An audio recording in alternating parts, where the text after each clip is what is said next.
Part 1. The Silent Storm. Have you ever felt something so deep inside your heart but couldn't find the right words to say it? Maybe it was happiness, or sadness, or love, or anger. You tried to explain, but the words stayed trapped inside your mind. You smiled when you wanted to cry. You said, "I'm fine," when you were actually not fine. Many people feel this way when speaking English. They know the grammar, they know some vocabulary, but when it's time to express emotion, they become silent. Because feelings need more than words. They need connection. Today we will travel through stories, emotions, and real examples to learn how to express your feelings in English. Not just in textbooks, but in real life, in real conversations, from your heart. Let me start with a story. There was a girl named Mira. She moved to a new country for work.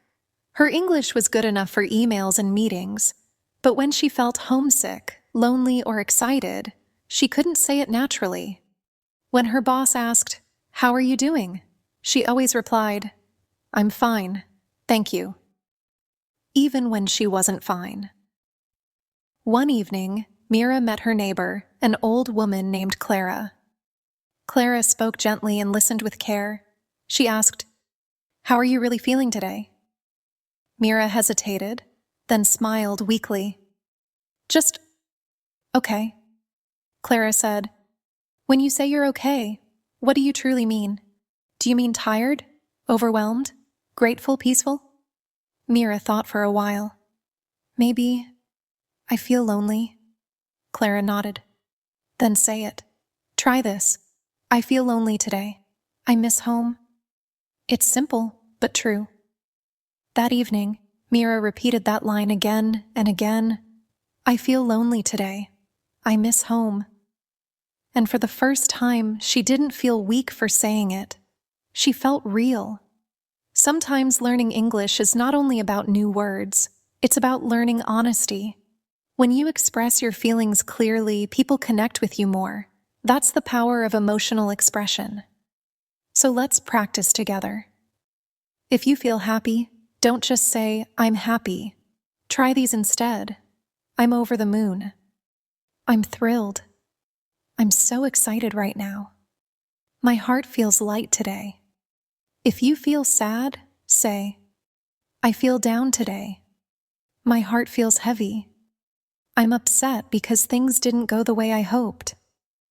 "I'm trying to stay strong, but it's hard." When you're angry, say, "I'm frustrated." "I'm upset with what happened." "I feel disappointed." "I'm trying to calm myself down." See how every sentence adds emotion without shouting? That's how you connect. Let's pause for a moment. Close your eyes and ask yourself, how do you feel right now? Don't judge it. Just name it in English. Say it softly, even if you're alone. "I feel calm." "I feel nervous." "I feel hopeful." When you name your feeling, you understand yourself better. And that's the first step to fluency. Now, back to Mira's story. A few weeks later, Mira joined a small English club in her neighborhood. There, people didn't just learn vocabulary, they shared stories. One man said, "I lost my job last month, but I'm learning to stay positive." Another woman said, "I'm grateful because my son is getting better." When Mira heard them, she realized something powerful. Expressing feelings creates friendship. Language is not only for talking, it's for healing. That night, Mira wrote in her journal, "Today I felt connected. I expressed my feelings in English and it felt natural." That's what we are going to do in this video. Practice expressing our true emotions in English, one step at a time. Words to remember from this part: lonely, feeling alone or missing people; thrilled, very excited or happy; frustrated, upset because things don't work as expected; grateful, thankful for something calm; peaceful, not worried. Reflection question: when was the last time you said how you really feel in English or any language. Part 2. The voice behind words. Every word has a sound, and every sound carries a feeling. When you speak, people don't only listen to what you say, they feel how you say it. This is the secret behind real communication. Your voice, your tone, your pauses, they are as important as the words themselves. Let's go back to Mira. After a few weeks in her English club, she learned many new expressions. But still, sometimes when she spoke, her words sounded flat, like a robot reading from a paper. Her friend Clara noticed and said, "You know the words, but you hide your voice. Let it breathe." That night, Mira stood in front of her mirror and practiced saying one simple sentence. "I feel happy." She said it slowly, then quickly, then softly, then loudly. She noticed how the meaning changed with her tone. When she smiled while saying it, her voice became brighter. When she spoke without emotion, it felt empty. Try it with me. Say, "I'm fine." Now say it again, but this time imagine you just got good news. "I'm fine." Hear the difference?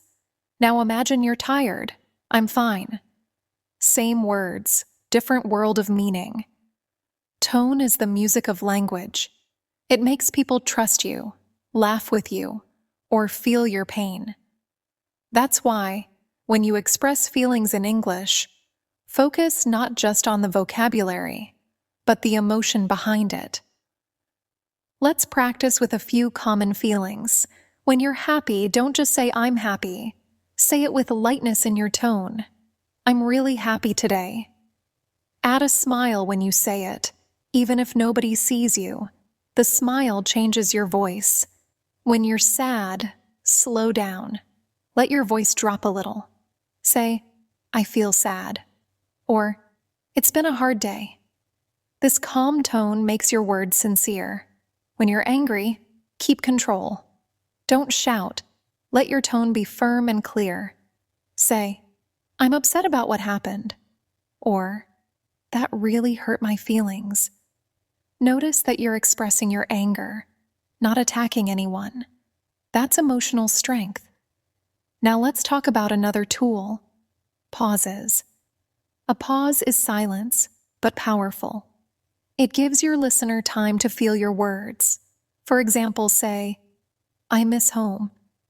Now add a small pause before it. "I miss home." Did you feel that little weight in your chest? That's the power of pause. When you practice English, don't rush. Speak slowly. Breathe between sentences. Let the emotion live inside your words. At the club, Mira started using pauses naturally. When she shared her stories, people listened more deeply. She wasn't perfect, but she was honest. Her voice carried meaning. One day, she read this short line aloud. "Sometimes the heart speaks louder than language." Everyone was silent for a moment after she finished. Then someone said, "That was beautiful." That's when Mira realized she didn't need to sound like a native speaker. She needed to sound like herself, because truth is more powerful than perfection. Now let's learn some phrases to express emotions with tone and voice. When you feel joy, say, "This made my day." "I'm filled with happiness." "I feel so alive right now." When you feel sadness, say, "My heart feels heavy today." "I can't stop thinking about it." "I just need some quiet time." When you feel anger, say, "I need a moment to calm down." "I'm disappointed by what happened." "I wish things had gone differently." When you feel fear, say, "I'm a bit nervous about this." "I'm scared, but I'll try anyway." "I feel unsure, but I'm learning." These expressions bring you closer to natural speech, the kind used in real life, not just in books. Words to remember from this part: tone, the way your voice sounds when speaking; pause, a short silence that adds meaning; sincere, honest and real disappointed; unhappy because something didn't meet your hopes alive, full of energy and emotion. Reflection question. Do you pay attention to your tone when you speak English? What emotion does your voice usually carry? Part 3. Stories that speak the heart. When words are not enough, stories take over. A story is a bridge between your emotions and another person's heart. That's why great speakers, teachers, and even friends use stories to express how they feel. You don't need to be a writer to tell a story. You only need honesty and a little imagination. When you express your feelings through a short story, people see your emotions instead of just hearing them. Let's continue with Mira. After learning tone and pauses, she felt more confident. One day, during her English club meeting, the teacher asked everyone to describe a time when they felt proud. Mira froze for a second. She thought, "Proud? How do I even say that in English?" Then she remembered Clara's words. "Just be real." She started softly. "Last year, I moved away from my home country. I was scared and lonely. I didn't know if I could live alone. But I found a job, made friends, and today I feel proud of myself." Her voice trembled slightly, but her story was simple and true. Everyone clapped. It wasn't because her grammar was perfect. It was because her story was alive. That's how you express feelings in English, by showing, not just telling. Let's practice this together. Take a basic emotion, like happiness, and turn it into a small story. Instead of saying, "I'm happy," say this. "Yesterday I saw my childhood friend after 5 years. We laughed for hours and remembered our old school days. I felt truly happy." Do you see the difference? Now the listener can see your happiness. They can feel it. Let's try with sadness. Instead of saying, "I'm sad," say, "I walked into my old house last week. Everything looked the same, but the people were gone. I sat quietly and felt a wave of sadness." This is how language becomes emotion. When you describe situations, use simple verbs and emotional adjectives. Let's learn a few of them now. Joyful, feeling great happiness. Proud, happy about your own success. Lonely, feeling alone. Afraid, feeling scared. Grateful, thankful for something relieved, feeling calm after worry is gone. Hopeful, feeling positive about the future. Now, imagine you want to express gratitude.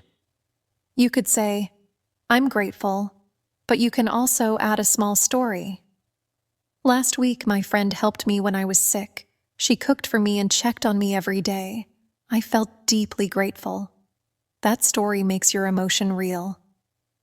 At her club, Mira began writing one short paragraph each day, describing her feelings through moments. One day she wrote, "Today I watched the sunset from my window. The sky was pink and gold. I felt peaceful." That simple exercise changed her English completely. She stopped memorizing phrases. She started feeling them, and you can do the same. You don't need complicated vocabulary. You just need to describe what you see, what you hear, and what you feel. Here's a small formula that helps. Emotion plus situation plus reason, expression. For example, "I'm nervous because tomorrow is my interview." "I'm excited because I'll meet my family soon." "I'm sad because my favorite show ended."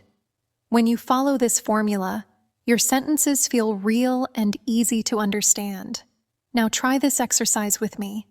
Take a deep breath and think of one feeling you had this week. Maybe it's stress, happiness, or motivation. Now describe it in one small story in your mind. If you're brave, say it aloud. "I felt tired today because I studied all night, but now I feel proud that I didn't give up." That's how fluency grows, when emotion meets practice. One evening, Mira told Clara, "I think I'm starting to feel English instead of just learning it." Clara smiled and said, "Then you're no longer just speaking a language, you're living it. Part 4. The power of connection. Language is not just a tool to speak, it's a bridge to connect. And the moment you learn to express your feelings in English, you also learn to understand others more deeply. Mira learned this lesson one rainy evening. She was sitting in a small cafe, sipping her tea, when she noticed a man sitting alone near the window. He looked worried, staring at his phone again and again. After a while, he sighed and said softly, "It's been a tough day." Mira looked up and replied gently, "I hope things get better soon." He smiled weakly and said, "Thank you, I just needed someone to say that." That small moment taught her something big. Expressing your feelings in English is not only about speaking, it's about connecting with another person's heart. When you express emotions honestly, you make others feel safe to share theirs. And when that happens, conversations become real. Let's learn how to do that. Imagine your friend tells you, "I'm feeling stressed." Instead of just saying, "Oh, okay," you can respond with empathy. You could say, "I'm sorry to hear that. Do you want to talk about it?" Or, "I understand. I've felt the same way sometimes." These small sentences show that you care. They make your English sound natural and warm. Now, let's see how to build emotional conversations step by step. When someone shares a feeling, try these 3 steps. Acknowledge, show that you heard them. Relate, share something similar from your experience. Encourage, give a kind or hopeful response. For example, "Friend, I'm nervous about my exam." You, "I understand. I was nervous too before mine. You'll do great, just keep calm." Simple, but powerful. This way, you're not only improving your English, but also learning emotional intelligence. People will remember not your grammar, but how you made them feel. At her English club, Mira started using this method. When someone said, "I'm tired," she replied, "I know how that feels. Long days can be exhausting." When someone said, "I'm happy today," she smiled and said, "That's wonderful. What made your day so good?" Every time the conversation grew longer, warmer, more human. The truth is, connection doesn't need perfect English. It needs presence. It needs kindness in your voice. Here are some useful phrases to express empathy and connection. "I understand how you feel. That must be hard. I've been there too. You're not alone. I'm here for you. Take your time. That sounds amazing. I'm happy for you." These are simple, but they carry deep emotions. If you use them often, you'll sound more fluent and natural, because this is how real people talk. Now let's do a small exercise. Imagine someone you know is sharing their feelings with you in English. Picture their face. Now respond to them kindly using one of these phrases. Feel the difference between replying and truly connecting. When Mira began responding this way, she noticed something beautiful. People started trusting her more.